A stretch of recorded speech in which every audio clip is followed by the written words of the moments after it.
I have 10 o'clock, so we'll start. We have this eager audience, and this is a great panel I have the pleasure of introducing. So the title of this is called The Ins, Outs, Ups and Downs of Self-Publishing.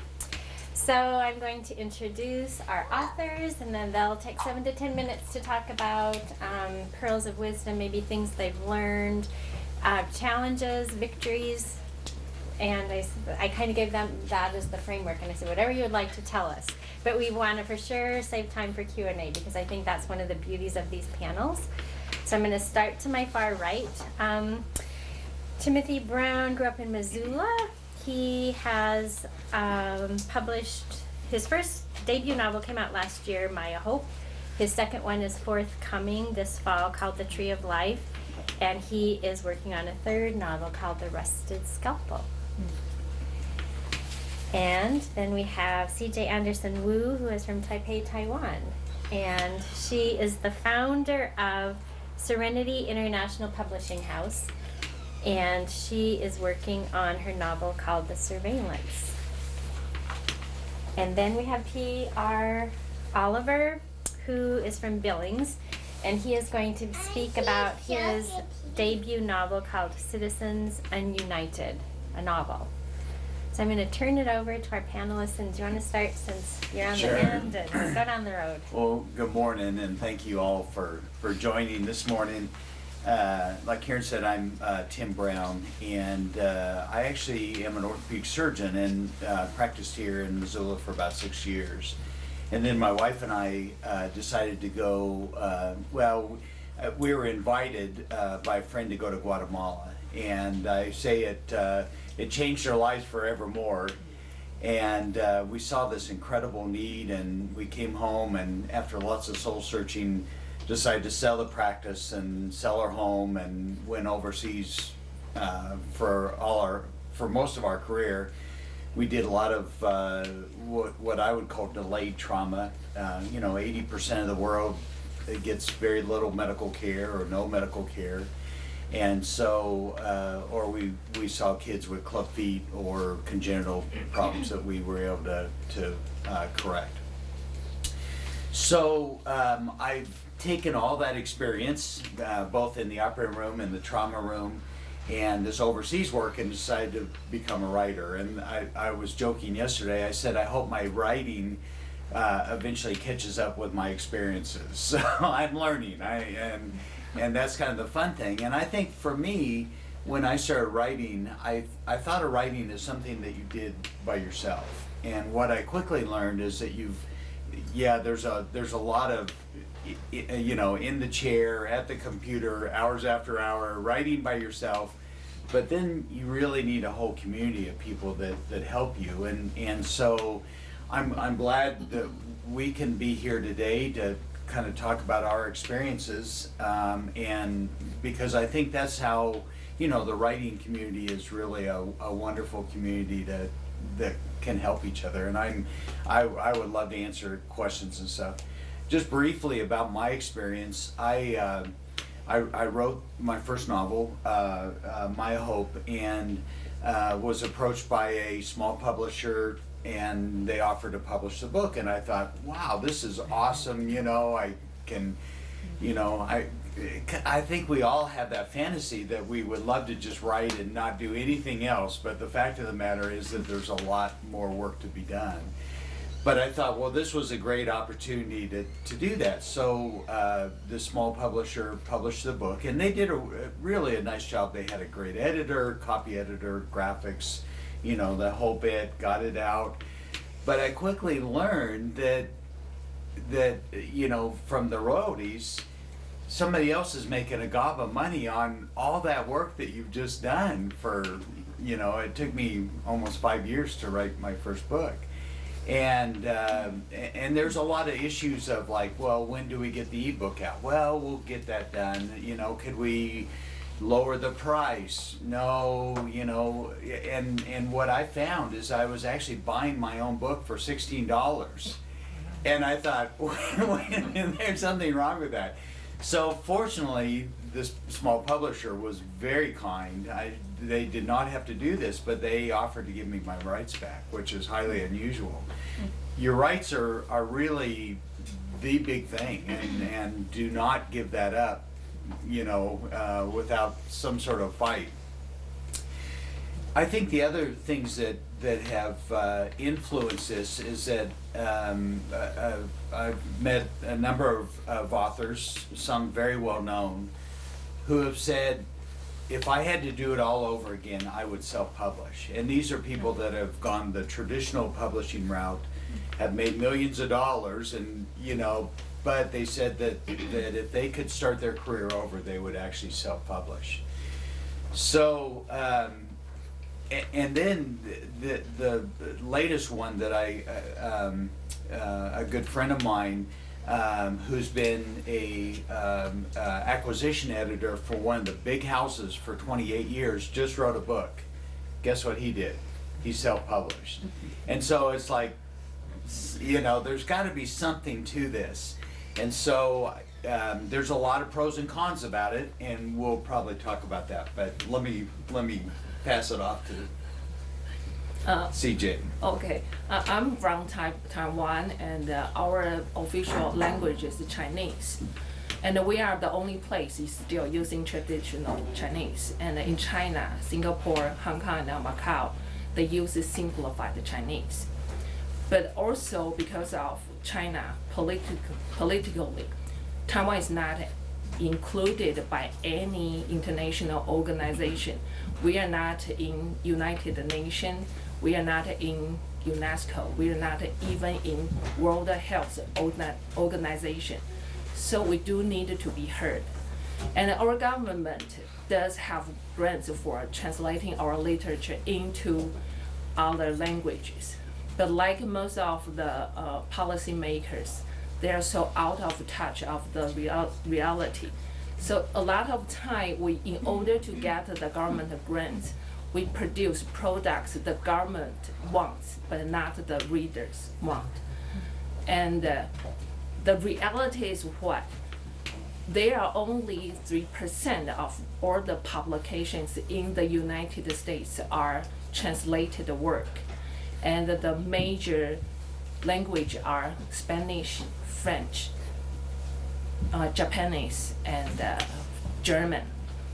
And like 3% means if every year is like 30,000 new titles in the United States, there are only about like 900 are translated work.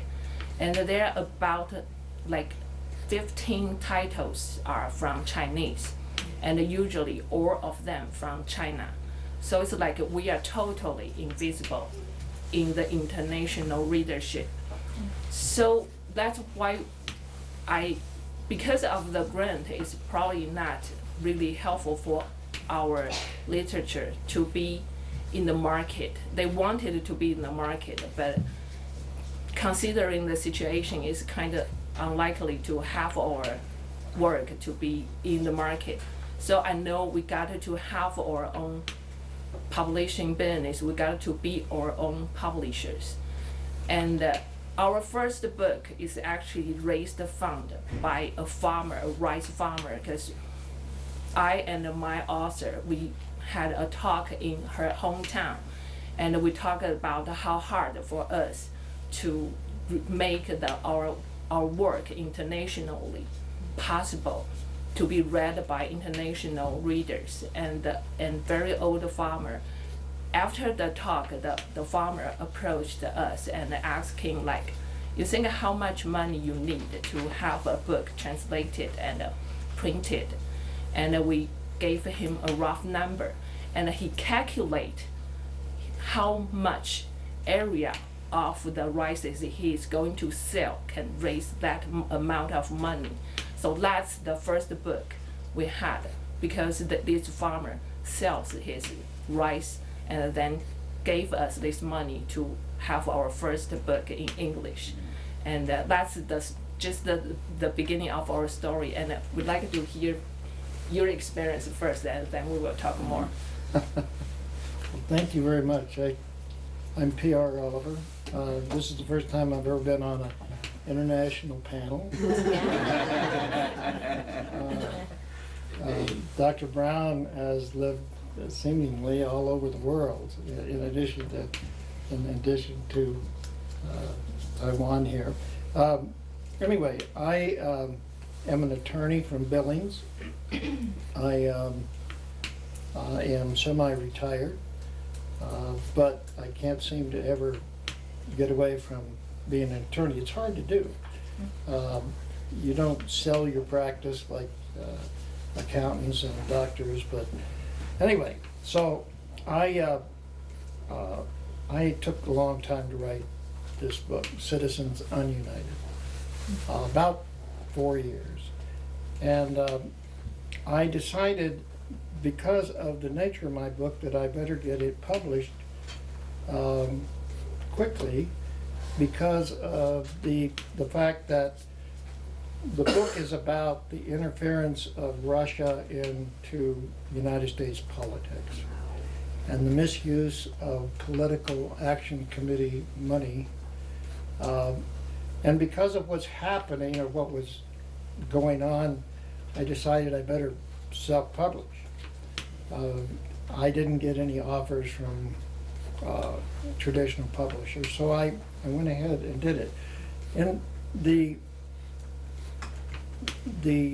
book is basically, other than the political aspect of it, is about a Montana cowgirl from Glasgow who is very bright, and she's living on the East Coast. And she discovers something and gets involved in this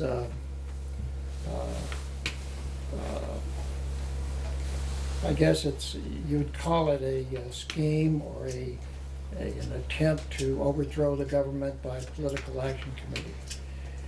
And the money is coming from corporations and internationally, Russia. And so, anyway, I needed to get it out because of the nature of what's been going on. And as time has gone on, as I talked to Dr. Brown this morning, it's becoming a bigger and bigger situation right now.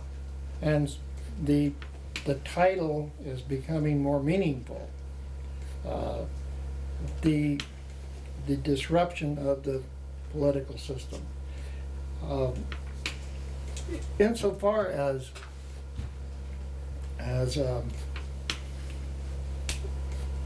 the ups and downs of the self-publishing, one of the things that you need to make sure of, as Dr. Brown pointed out, you've got to keep your rights. Because if you get unhappy with one self-publisher, you can move to another self-publisher, or you can move to a traditional publisher if you have your rights. So wherever you pick, you want to make sure that you have your rights. One of the things that I found out is that going with a large company for self-publishing isn't necessarily the best. They get so big that you're dealing with so many people, and there's a lack of coordination between the departments. Believe me, there's all kinds of departments, all kinds of marketing packages that you can buy from these large self-publishing companies. And sometimes they get so big that the coordination isn't there. So for instance, although my book came out in May, they didn't do a mass mailing about it until June. And then I had purchased a part of the package that I purchased was a review. They have traditional review companies that they send if you pay the fee, they will send your book to 3 different review companies. I just got my reviews last week. So you can see that there's there's a big gap and lack of coordination between the different departments. The other thing is that I purchased was a video, and the video still hasn't come out. This is kind of a trailer to get people interested in buying your book. That's still haven't come out. So now one of the things that I can say that is good about a big company, a big self-publishing company, is the fact that if you do get the review package, they will then change the cover back in front of your book so that you can put good reviews on the front and back.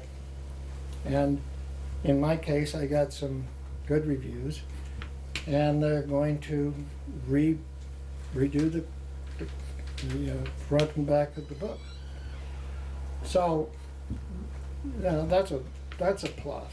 And the bigger the company, the more apt you are to have that capability.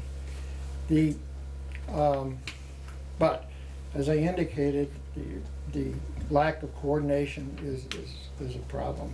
So perhaps somewhere between a big and a little self-publishing company would be best. I don't know. So that's all I got right now.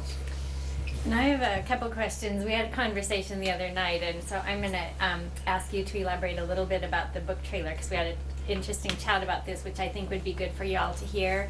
And then in terms of the companies, like the size of your press, you know, for the two of you, and so you formed a press, which is very interesting and exciting.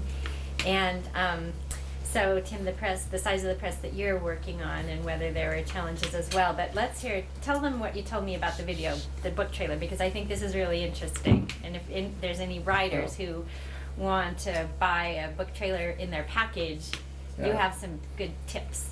Well, they did actually come out with a video, and I rejected it, which you can do. And it was really completely off the whole plot of the book. In my book, the heroine is from Glasgow. She's half Sioux Indian. She's kind of a tall, dark-haired, who looks somewhat Native American. Anyway, she also is a sharpshooter with a pistol. And she's into mounted shooting, which is I guess an up and coming sport, which is a kind of a mixture between barrel racing and shooting.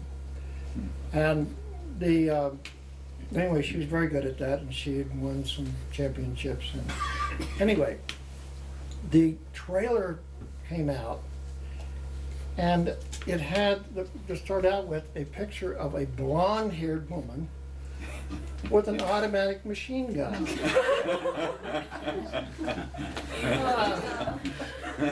And it was just, and I said, this is so far off, I can't accept this. You've got to. So I put together some pictures of Native American women. I put together some pictures of mounted shooters, and I tried to get pictures of a dark-haired person, and because of the fact that Russia's involved, I was trying to find something to indicate Russian involvement. It's very, very difficult to find public domain pictures. You can go on the internet and try to get public domain pictures, but it's really difficult to find something that is really on topic. So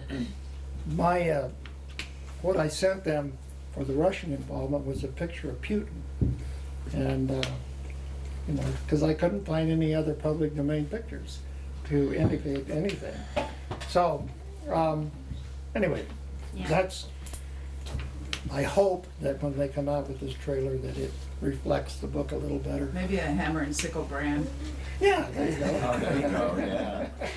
Yeah, so as I said, the takeaway is you might, if you're purchasing a trailer, do bullet points. You know, my protagonist looks like this, you know, she uses or he uses a weapon that looks like this, because they had your material, but obviously the trailer did not reflect what was in his work. CJ, I'm picturing like a lady with a bikini, you know. G.I. Jane or something. You know? The other thing about it is that they not only had a blonde woman with an automatic machine gun, but they had her in a city. And most of the shooting and writing and everything takes place in the country. So, I mean, it's just completely off. Class, so how would the trailer be used anyways? I mean, how would it? Well, for instance, I do Facebook work. Okay. I can put You'll put it on Facebook. I can put it on Facebook, or I can put it on a website. You can do any number of things. Okay. What, was it within your domain to choose to make the trailer yourself? Well, I'm not very capable. Well, I don't mean you Oh, yeah, you personally, could. but I know of some videographers in Billings and Missoula that for the amount of time a trailer would take to film, I would think a few $100s would get you your trailer, rather than put it in the hands of someone who obviously has not absorbed what your book is about. But The- I'm just asking, would the self-publishing company have allowed that to be in your? I don't control? think so. They have their own department. Right, exactly. They have their own graphics department, they have their own video department. These are the bigger companies.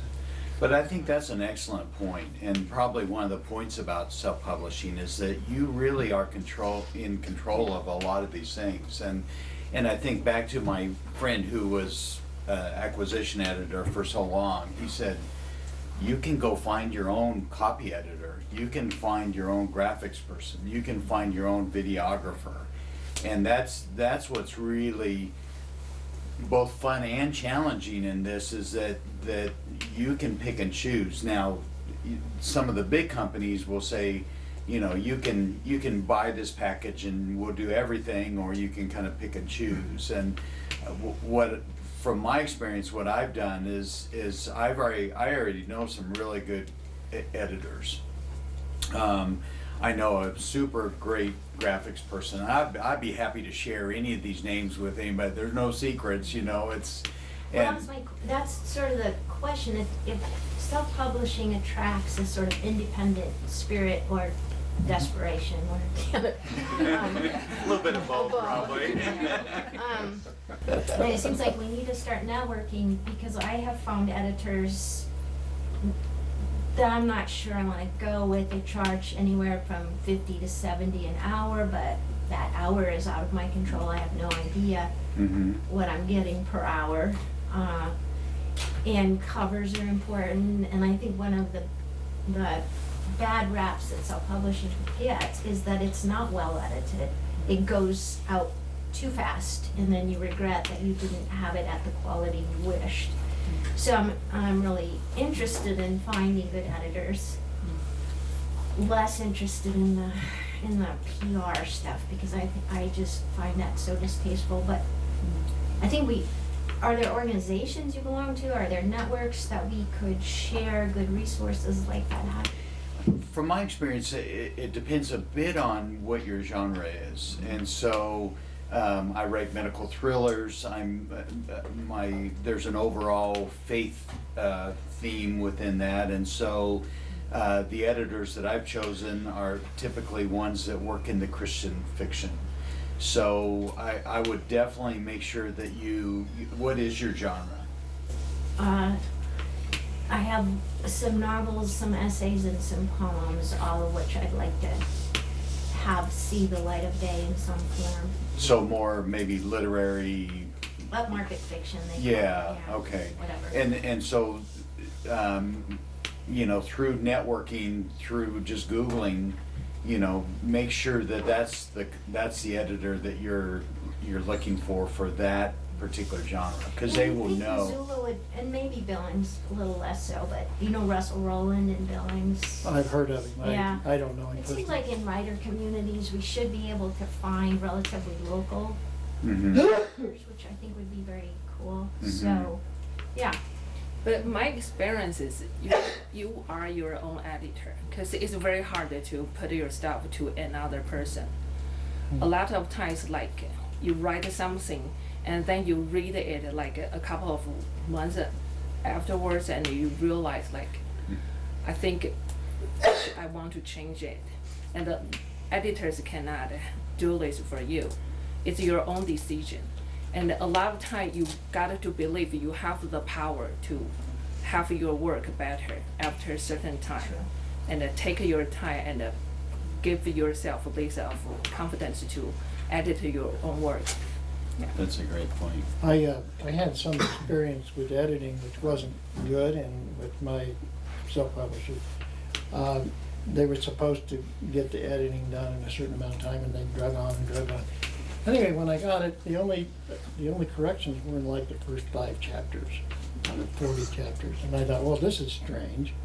So I went and did my own editing very carefully, and found 60-some errors that no one had caught.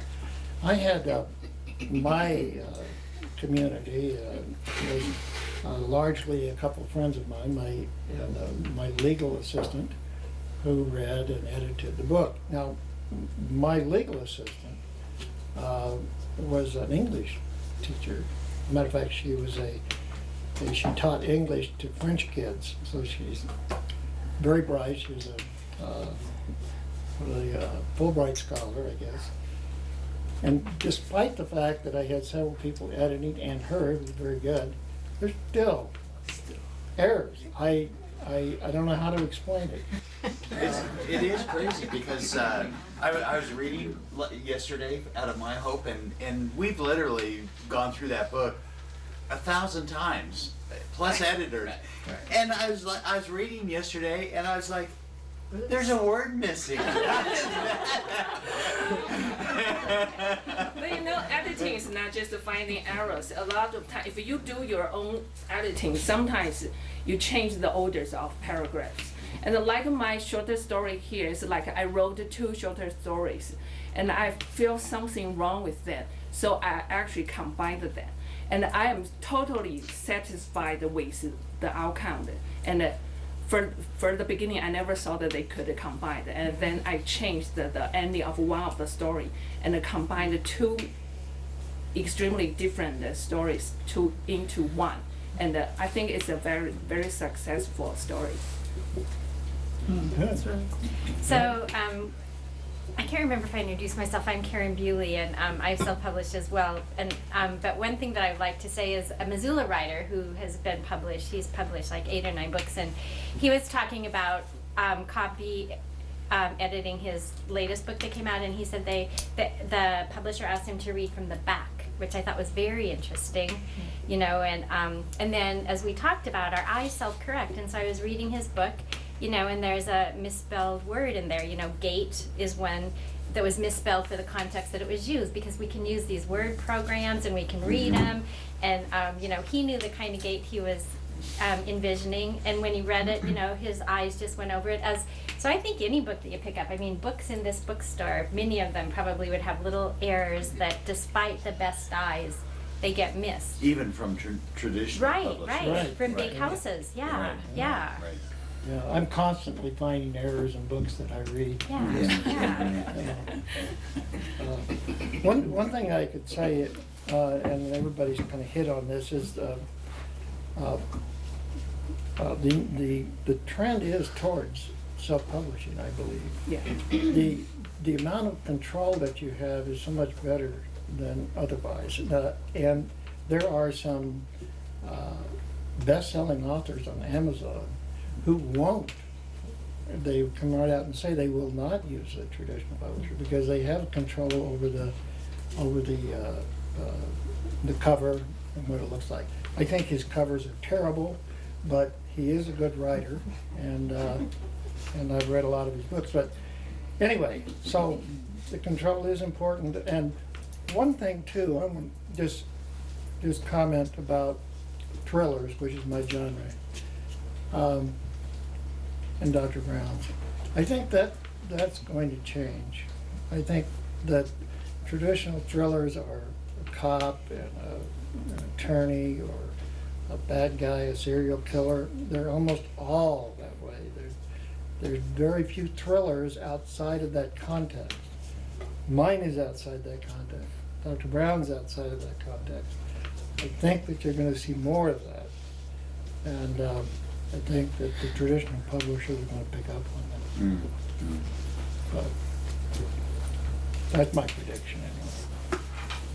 Maybe I can just mention a little bit about marketing, and I know that's kind of the, you were saying, oh, ick, and you're right. I wish that I could just write and the books would fly off the shelf, but it's really a matter of coming out of obscurity. You've got to, in order to sell books, you have to get the word out there that your book is available. It's just a matter of that. And it used to be that the traditional publishers, that was the big strength, is that if you got in with a big traditional publisher, they would market your book and you wouldn't have to do any of that.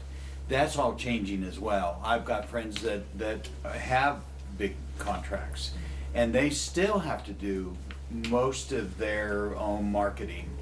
And especially if you go with a small publisher, they're going to require that you do all that. And so again, why not just self-publish? You have your rights, and you have the control of release dates and covers and all that kind of stuff, content.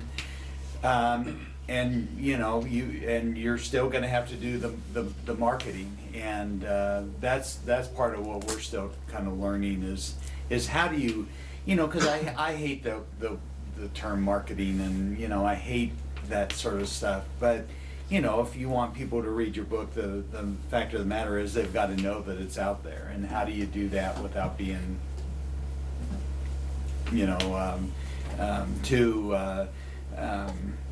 too obnoxious about it, So. I'm kind of opposite too.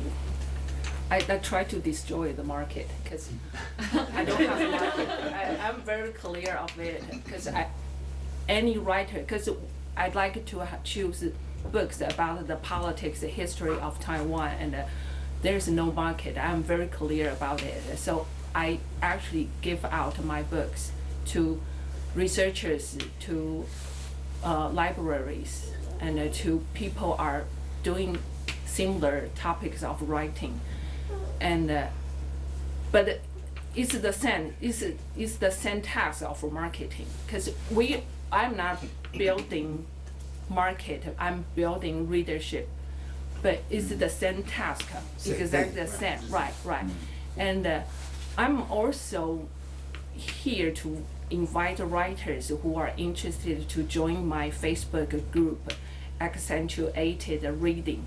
We have writers reading one another's work and record and upload, and we will link to social media to have writers to read it and see if you can attract writers interested to or readers interested to the topic you're writing. And we have writers writing each other's, not your own. It's because we try to have writers to promote one another, and each time we can promote at least 2 writers. And if your writing is about someone's writing, you actually promote like 3 or 4 writers at one time. And this is not a new idea. New York Times are doing this. Now New Yorkers are doing this. Guardians are doing this. They have writers reading one another's stuff. And this is the audiobook. Audiobook is another business trend to literature, because it's like if you are going to sleep, you start listening to a story, and then you actually save your time to read the stuff. And this is also why it's harder and harder to sell books, because there are a lot of books beginning into the public domain, like George Orwell just passed more than 50 years last year, so all his works in public domain. And the next year, John Steinbeck's all his stuff will be in public domain. And readers are still reading their classical works because they're big names, so they are still reading their stuff. That's why new authors will feel harder to sell, because you are competing them. You're competing to Shakespeare, to Hemingway, to William Faulkner. So how can readers know you? So that's why I think I really should like to just open up all my copyright. And if you like it, copy it and spread it. I don't care, because I need it to be read than sold. And I know there's no market for my stuff. So if you like it, like I have several copies of this, and I have small printing mistakes in the cover. So if you are interested in this topic, you can take one copy. And this is a political story. They are about the past political operation happening in Taiwan before, and they are all sad stories. And if you don't care to have a happy ending, and you can grab one. Yeah. Do you print your books in Chinese? I wrote this in English, and I have editors helping me to correct my stuff. Is there a market in Chinese to sell the books? No. No. Oh, actually, one of my story, the first story, Just Not, I submitted to a short story conference in English, and it was staged in China, in Shanghai last year. Yeah, last year, and I submitted one of this story, and then because it was in Shanghai, and they wrote me an email. It's like this topic was too sensitive. And since Taiwan has a new government, and talking about the independence of Taiwan and the relationship between Taiwan and China, we can publish this story, and you'd better replace one. And I thought I still want to go to Shanghai to attend the conference, and so I had to comply. I replaced another story more about Taiwan and America. Wow. So this is still a big thing for why we needed to have more political stories to be heard by international readers. Is your website in English? Is all that in Yeah, English? yeah, Okay. yeah. Now, are these short stories, are they fiction or nonfiction? Fictions, but they're based on real characters, real incidents. Well, then all three of us are together in the genre. Right. Wow. Right. And make sure you maintain your own Chinese copyright, because you still have the possibility to go international. Yeah. Wow. Sometimes your publisher probably not make it clear, like if someone from other country interested to your book and would like to translate it into other language, your publisher probably did not make it clear. It's like you still have the right, or we have the right. Yeah.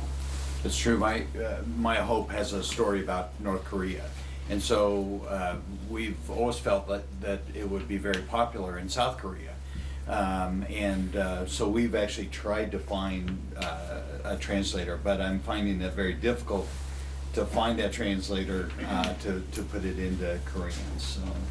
Oh, but you probably can find government grants for it. Really? Yeah. Okay. Yeah. See, we're learning from It's great. Oh, What wow. steps did you take to begin your own publishing house? Me? Yeah, like what were the first steps to get it going? In the beginning, we did not. We just tried to sell our stuff on Amazon. And then Amazon said that you got to have a business registration locally. So if we make money for you, then we just move the money to your account. And we tried not to do it because we know we are not going to sell. And so we went to a bank. It's like we just opened a bank account for the name of the publishing house, and we don't want to go through the business registration because we know we are not going to make money. Even we sell books through Amazon, takes more than we do, so we know we are not going to make money anyway. But they said after 911, because of the money laundering policy, no matter how small money you are making, you still need the registration. So it's just a small thing. You just go to the local clerk office and have it. You got to put a public announcement on the newspaper though, and pay the newspaper some money, and then go back to the clerk office, and then you renew it like every 3 or every 5 years. Yeah, and only like $50, and then you can have a formal name for it, and like your tax. If you are really making money, you will need a tax and report the expenditure, and we're still not there yet. And also for government grant application, they like to have international business to apply for it, and they will ask for a certificate for our registration. I can't pronounce this word. And it's just a name and very easy. I think it's easier to do this kind of business here than back in my home. Yeah. And if you, I think some of you probably like to know like a cost for printing, because this book I only printed like a 200 because I like to test how the printing process. So I only print a very small amount, and this probably cost me around like a little bit more than $1,000 for printing 200 copies. But the design, I take care of the design very much, because some books you will see is not professionally designed, not just the errors of the spelling, also the margin, how much. It's really professional thing. If you work with a good designer, you will learn a lot. That's because a book takes you maybe a couple of weeks to read. You like to have good quality visual, and the designer is a good friend, and I probably only pay her like $600 for designing the cover and the inside, and we will talk about like what kind of style I like. I took the picture of this, and at first she said, "Oh, this picture is too small for printing because you need a high resolution picture." And I asked my other friend to take more picture for me of the same window. This is kind of like a symbol of incarceration, like the people put in jail, they could only look at the window. But after, or my designer still select this one and just make it smaller, and she probably has a tool to make it sharper for me. And so that's how much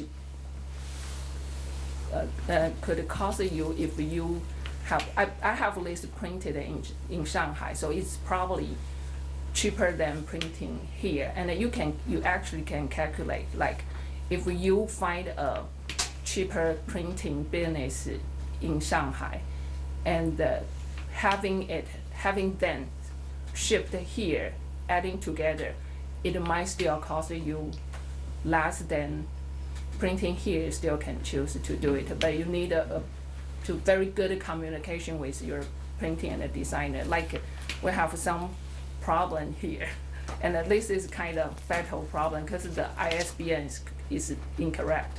So that's why I have to give out these copies.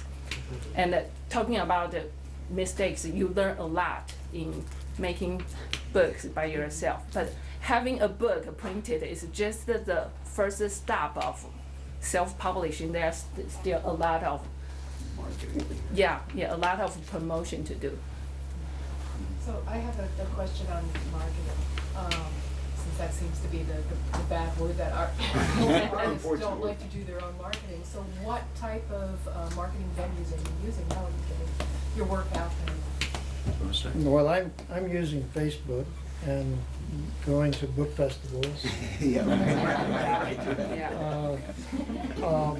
And, I hope, to continue to find other ways to do it, and keep change, and of course, a webpage. And I just hope to continue to enhance it through like the videos and that kind of thing. So hopefully I will discover more avenues, and maybe these guys can help. Yeah. You use Facebook? So for me, again, it's a matter of getting the word out. So, for example, I have a professionally designed website. I've tried to do all the, I've got an author Facebook page and Instagram, and I haven't done Twitter yet. They basically said you got to do one of them well, and I'm not sure I do any of them well at this point. For me, for example, one of the organizations I've worked with is called Hope Force International. They do a lot of the disaster relief work. We were in Haiti after the massive earthquake.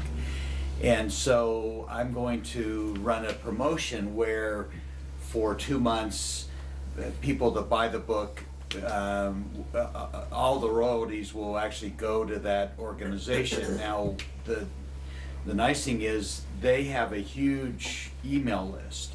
So they will put this out and say, Tim Brown has a book that, if you go to Amazon and buy this, all the royalties for November and December will come to our organization.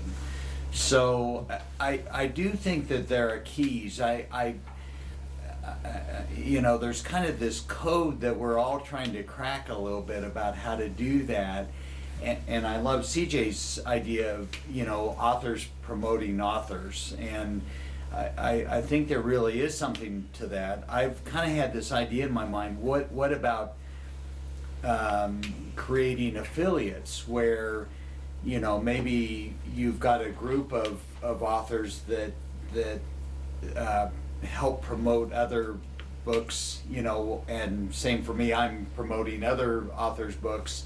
It's just a matter of getting the word out. Because, for example, on Facebook, I spoke yesterday, or PR and I did a reading yesterday, and so we put that on Facebook. Well, I don't know how your Facebook works, but it seems like I only see about 10% of what, of my friends. So, there's got to be a better better key to that. And I think part of it is, if I can get a group of people that see it on Facebook and then put it on their Facebook, and they put it on their Facebook, and it's that whole ripple effect that you've then created more exposure, so. It seems like people on Facebook want to hear, I got a couple Facebook accounts, one in mine, for just me, and then one for my music. I mean, that's neither here nor there, but what I always see is, if I put something on there, nobody looks at it, but then, you got like the Beatle people want to see Beatles stuff, or Martin guitars, but, they don't put on, I think it's part of an algorithm, though. Yeah, Certain right, people that right. picks up, and then it only goes to those people, is what I'm understanding. Right. And so you haven't gone the way where you have to pay Facebook to advertise your stuff? Well, we probably will do a Facebook ad now that the second book will be coming out. I think that is important. We went to a workshop early in the book festival, and gosh, what did the gal call it? It was kind of like her secret team or secret society. She had a special name for it.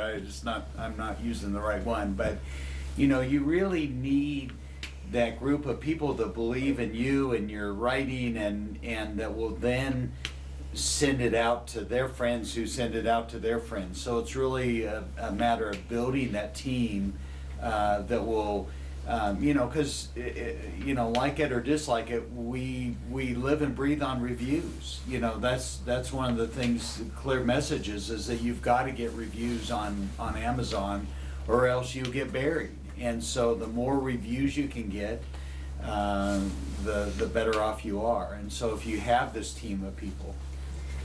I'm just curious if any of you guys have any experience with like the merits of putting a book out exclusively in like ebook format, and sort of like the cost saving like aspect of that. Like I know that is sort of like a new trend of just self-publishing ebook and trying to gain readership and reviews on Amazon through that before like taking the next step of actually paying for the printing run costs. Well, that's a great question, and you know, the stats are that about 60 to 70% now read on ebook.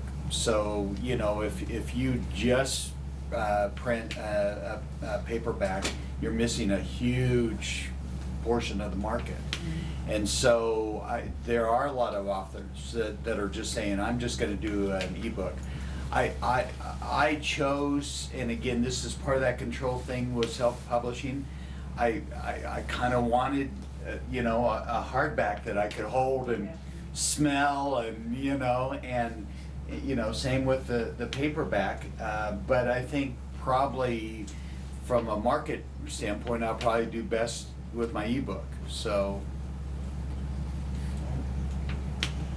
One of the things I did was I did advertise on Facebook, paid them, and I did it in conjunction with this event. I actually stole the logo for the Montana Book Festival and put it along with a review that I had just gotten, and said that I would be here to read my book and talk to people. And I got like 100 hits or 100 likes, which, you know, I have no idea, you know, if any of those people showed up here, or if they're ever going to buy the book. But anyway, they at least read the ad, and they keep track of it, and they tell you how many shares you got, how many likes you got, how many likes and unlikes you get. Because sometimes you get an unlike. You guys, do y'all approach the book festival? Do they approach you as far as like being on a forum or coming to speak? Or? I approach them. Yeah, you know, I send in an apply. application, and Okay. yeah, Just get online. exactly, yeah. I want to go back to Facebook. I'd like to build up Facebook's calculation too, and I think we should try it. It's like, because I noticed that a lot of authors in Taiwan, they probably when they expose their new work, they probably can get like thousands of likes, but their book probably only sell like hundreds of copies. So the likes are not related to the sale, and Facebook just trick you to buy their advertisement is probably not related to the real situation of the selling. But still, we can have, like you probably have like a fans web page, right?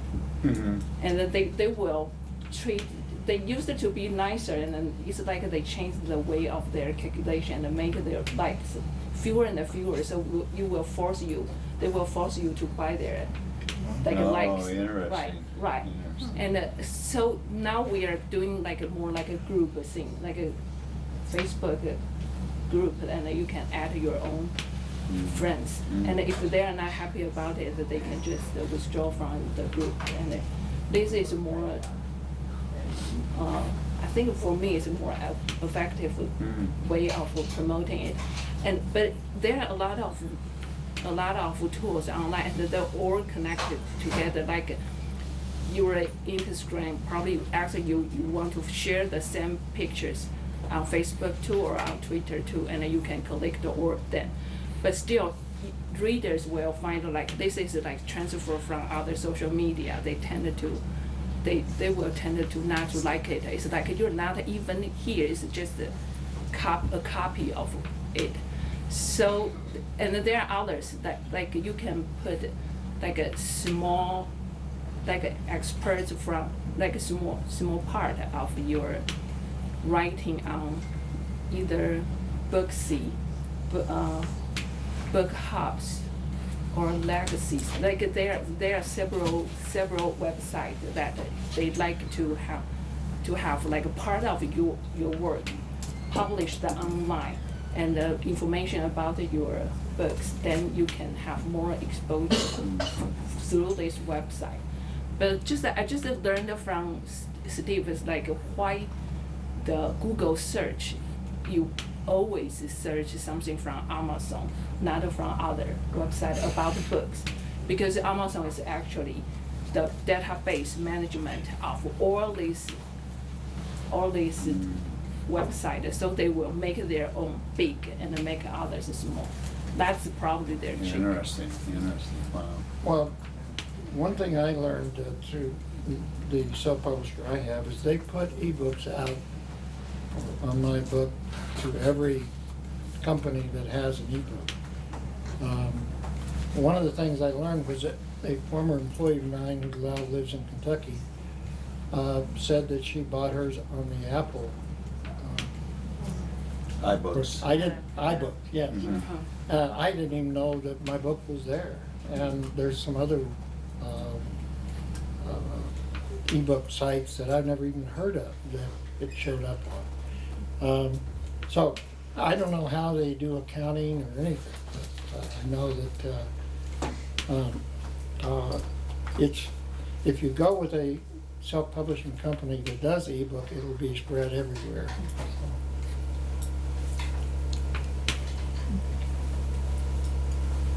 You guys have recommendations for publishing companies, self-publishing companies? I mean, I know most of us are familiar with like Amazon, Lulu, and all that kind of stuff. So what I did, I've got a good friend that has been super helpful. Again, it's all about this kind of community thing. And she recommended that I do my ebook through KDP, which is the Amazon branch. And there's a lot of benefits of doing your ebook through KDP. And then I've done all my print through Ingram Sparks. And I've been fairly happy with Ingram Sparks, although I can show you in the hardback, there's a couple pages where I've had kind of ink drop out. And I called Ingram Sparks and they said, yeah, that's kind of within our tolerance. You know, so you think,